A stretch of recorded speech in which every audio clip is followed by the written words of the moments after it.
Mungkin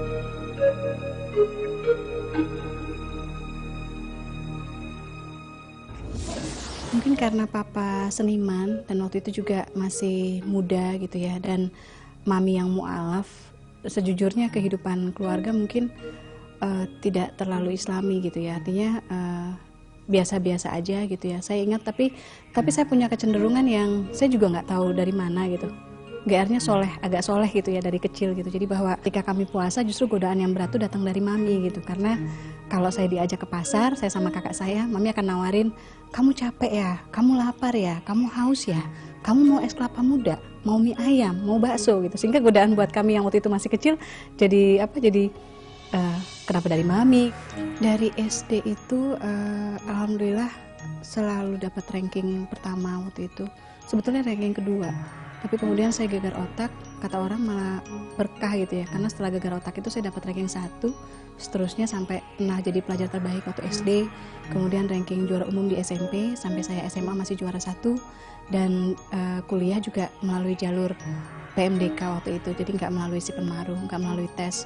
Mami sangat memberikan ruang yang luar biasa bagi anak-anaknya untuk belajar. Waktu saya usia 6 tahun, akhir-akhir 7 tahun,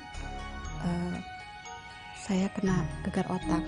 Jadi waktu itu saya terbentur besi tempat tidur. Dari gegar otak itu ketahuan saya ternyata jantung saya bermasalah, paru-paru saya bermasalah.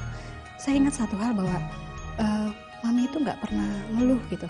Saya melalui berjam-jam di rumah sakit itu dengan sayanya selalu makan siang, saya selalu penuh buku gitu ya, karena mami selalu menanyakan ke saya, kamu mau baca buku lagi? Dan sekarang saya baru ngeh gitu bahwa untuk bisa selalu menyediakan buku-buku untuk saya gitu ya, mami tuh sering gak makan siang gitu. Dan mami buat saya itu sangat-sangat luar biasa gitu. Dan lewat buku-buku itu saya kemudian melihat dunia yang lebih luas gitu, yang kalau saya pikir mungkin kalau Allah nggak memberikan saya seorang ibu yang seperti mami, mungkin saya nggak akan punya kesempatan seperti anak-anak miskin lain gitu, yang punya akses membaca yang luar biasa gitu. Dan saya bisa melihat bahwa ternyata dunia itu luas. Dari suka membaca, saya melihat kadang-kadang dari buku-buku yang ada, saya nggak puas sama endingnya gitu. Oh, kenapa nggak nulis sendiri gitu. Tapi waktu itu saya punya masalah dengan saya nggak percaya diri gitu.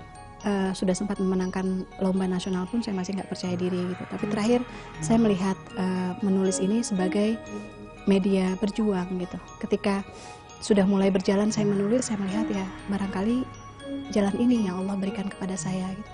Dan ini berkah yang luar biasa. Ya kemudian difilmkan, Emak Ingin Naik Haji. Sampai saat ini sudah sekitar 40 buku lebih yang diterbitkan. Dan ya alhamdulillah, mudah-mudahan ini menjadi jalan bagi saya untuk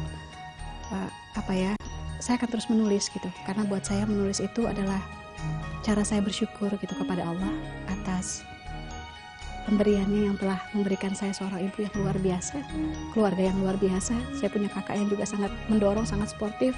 Saya punya adik yang juga luar biasa. Saya punya ayah yang gak pernah menyerah, yang sekalipun miskin, papa gak pernah sekalipun meminta anak-anaknya untuk berhenti sekolah. Saya merasa GR-nya gitu ya, Allah mencurahkan banyak sekali kebaikan gitu loh. Dan saya merasa tangan Allah di mana-mana gitu ketika saya membutuhkan gitu, ketika kami membutuhkan gitu. Dan itu membuat saya makin sadar bahwa saya tahu saya dulu miskin gitu, saya tahu saya nggak punya apa-apa gitu, saya tahu nggak terbayang gitu bisa membuat sebuah lompatan atau apa gitu. Tapi sekarang saya tahu dan saya berani menyemangati teman-teman lain yang sedang berjuang yang sama gitu ya, yang melalui ujian yang sama gitu, bahwa kalau kita miskin gitu, Allah Maha Kaya gitu.